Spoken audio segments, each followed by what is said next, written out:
Shalom, Bapak Ibu yang kami kasihi dalam nama Tuhan Yesus Kristus.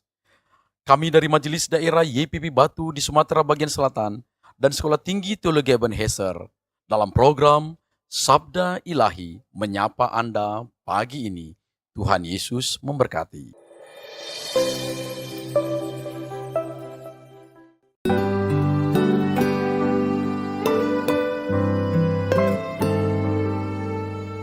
Kasih-Mu membuatku mengerti,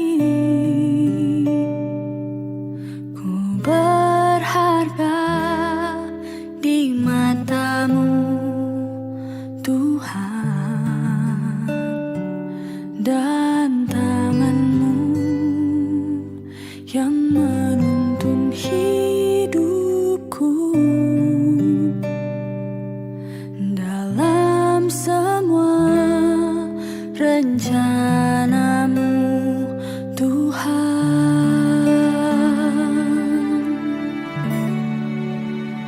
sungguh indah kasih-Mu, sungguh besar kuasa-Mu,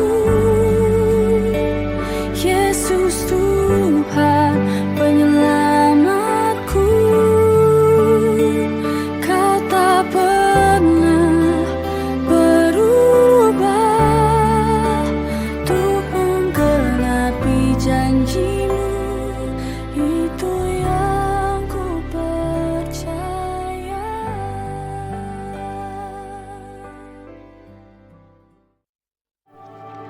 Shalom, selamat pagi sahabat Sabda Ilahi. Kembali lagi bersama kami di MD YPPII Batu Sumbangsal.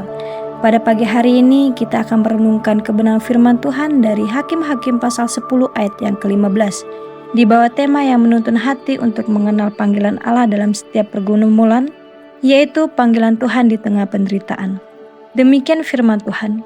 Tetapi sekarang janganlah engkau membiarkan kami tetap tinggal, baik engkau maupun nenek moyang kami.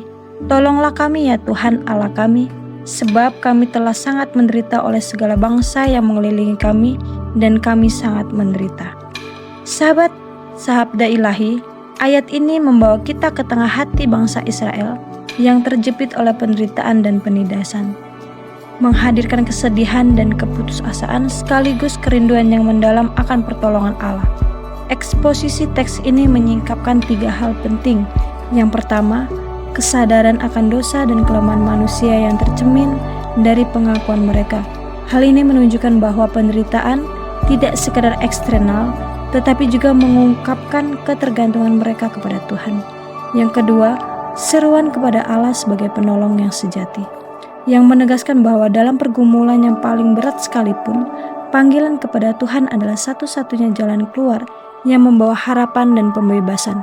Dan yang ketiga, intensitas penderitaan yang diakui dengan jujur menggambarkan keberanian hati untuk menatap kenyataan, mengakui kesulitan, dan memohon campur tangan Allah dengan segala kerendahan hati. Nah, Sabda Ilahi, di titik klimaks rohani, kita belajar bahwa panggilan Tuhan tidak selalu datang di saat senang atau nyaman, tetapi sering hadir di tengah kesulitan, penderitaan, dan kerapuan manusia. Bahwa Allah mendengar setiap ratapan, mengenal setiap luka, dan memanggil kita untuk menaruh harapan dan iman bukan pada kekuatan diri sendiri, tetapi pada penyertaan yang setia. Aplikasi rohani bagi kita adalah berani mengakui keterbatasan diri dan menyuarakan kebutuhan kita kepada Tuhan dalam doa yang tulus. Menetapkan Allah sebagai pusat hidup dalam setiap pergumulan, sehingga setiap langkah dipimpin oleh tangannya yang penuh kasih, dan menumbuhkan kesadaran bahwa penderitaan bukan untuk menghancurkan, tetapi untuk mendekatkan kita kepada Tuhan, membentuk karakter rohani kita, dan membangun ketergantungan yang sejati. Maka sahabat Sabda Ilahi, mari kita menutup renungan ini dengan doa komitmen. Mari kita berdoa. Tuhan yang penuh kasih, ajarlah kami menyerahkan setiap pergumulan dan penderitaan kami kepadamu. Bukalah mata hati kami untuk melihat penyertaan-Mu di setiap kesungkaran. Mampukan kami hidup dengan iman yang teguh, bergantung sepenuhnya padamu. dan berani berseru kepadamu dalam doa dan pengakuan. Jadikan setiap kesulitan sebagai kesempatan untuk mendekatkan diri kepadamu dan memuliakan namamu. Dalam nama Tuhan Yesus kami berdoa. Amin. Kasih